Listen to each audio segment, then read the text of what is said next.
Hi friends, welcome to our channel. Satyabhama serial next ఎపిసోడ్లో ఏం జరగబోతోందో ఈ వీడియోలో చూసి తెలుసుకుందాం. తనని ఎవరు చంపాలని ప్రయత్నిస్తున్నారో మహదేవయ్య తెలుసుకున్నాడా? అసలేం జరిగింది అని తెలుసుకోవడానికి ఈ వీడియోని స్కిప్ చేయకుండా ఎండ్ వరకు చూసేయండి. మహదేవయ్య హాస్పిటల్లో చుట్ట కాల్చబోతే నర్సు వచ్చి, ఇది పబ్లిక్ ప్లేస్, ఇది హాస్పిటల్, మీరు ఇక్కడ స్మోక్ చేయకూడదు అని అంటుంది. అప్పుడు రుద్ర కూడా, ఏయ్ మా బాబుకి ఎదురు చెప్తున్నావేంది అని అంటాడు. అప్పుడు సత్య, మావయ్య గారు ఇది పబ్లిక్ ప్లేస్, ఇక్కడ ఎవరు స్మోక్ చేయకూడదు, పైగా ఇది హాస్పిటల్ అని అంటుంది. అప్పుడు మహదేవయ్య తన చుట్టని తీసేస్తాడు. అప్పుడు నర్స్ థ్యాంక్స్ మేడం అని అక్కడి నుంచి వెళ్ళిపోతుంది.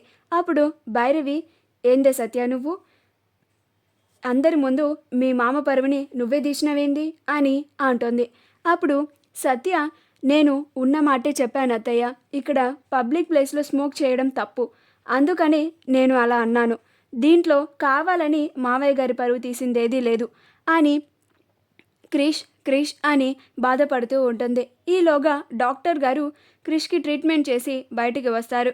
అప్పుడు సత్య, డాక్టర్ ఇప్పుడు క్రిష్కి ఎలా ఉంది అని అంటుంది. అప్పుడు డాక్టర్ గారు, ఇప్పుడు మీ హస్బెండ్ సేఫ్, టెన్షన్ పడాల్సిందేమీ లేదు, మీరందరూ వెళ్ళి ఇప్పుడే ఆయన్ని చూడొచ్చు అని అంటారు. అప్పుడు అందరూ క్రిష్ని చూడ్డానికి లోపలికి వెళ్తారు. అప్పుడు క్రిష్ స్పృహలో ఉండడు. అప్పుడు సత్య క్రిష్ క్రిష్ క్రిష్ అని పిలుస్తూ ఉంటుంది. భైరవి కూడా చిన్న చిన్న అని పిలుస్తూ ఉంటుంది. అప్పుడు క్రిష్ కళ్ళు తెరిచి, ఏంది సంపంగి, టెన్షన్ పడినావా అని అంటాడు. అప్పుడు సత్య, ఇప్పుడు నీ ప్రాణం నీ ఒక్కరిదే కాదు నాది కూడా అని అంటుంది. అప్పుడు క్రిష్, నువ్వు ఇక్కడ నాతో ఉండగా నాకేమీ కాదు సంపంగి అని అంటాడు. ఆ తర్వాత క్రిష్, బాపు నీకేం కాలేదు కదా, అసలు నీ పైన అటాక్ చేయించింది ఎవరు అని అంటాడు. అప్పుడు మహదేవయ్య, గది ఆ నరసింహగాడి పనే అయి ఉంటుంది, నేరుగా వెళ్ళి ఆడిపైన గన్ను పెట్టి ఆడిని చంపేసి వస్తా అని అంటాడు. అప్పుడు క్రిష్, అవును బాపు, నిన్ను అటాక్ చేయాలని ప్రయత్నించినడు నరసింహగాడే అయి ఉంటాడు, గాన్ని అస్సలు ఇడిచేదే లేదు, నేను చంపుతా అని అంటాడు. అప్పుడు సత్య, ఏంటి క్రిష్ ఇంతవరకు తెచ్చినాక కూడా మళ్ళీ గొడవలు అంటున్నావు అని అంటుంది. ఈలోగా డాక్టర్ గారు వస్తారు.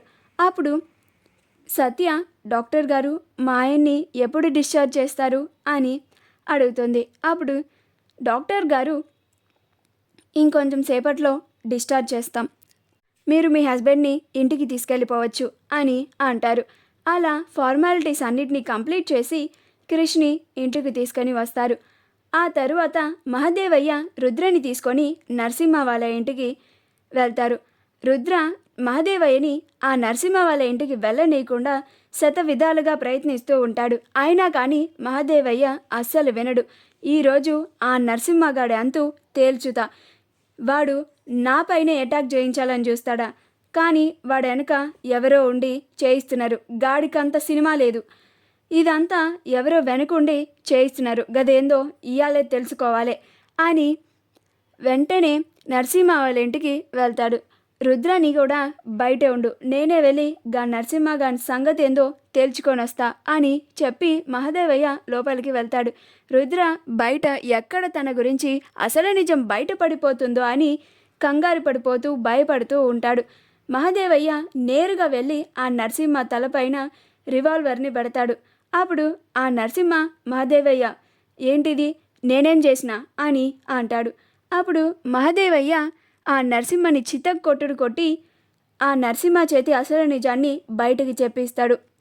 మా వీడియో కనుక మీకు నచ్చినట్లయితే లైక్ చేయండి, షేర్ చేయండి, మా ఛానల్ని సబ్స్క్రైబ్ చేసుకోండి, పక్కనే ఉన్న బెల్ ఐకాన్ని క్లిక్ చేయడం మాత్రం మర్చిపోకండి.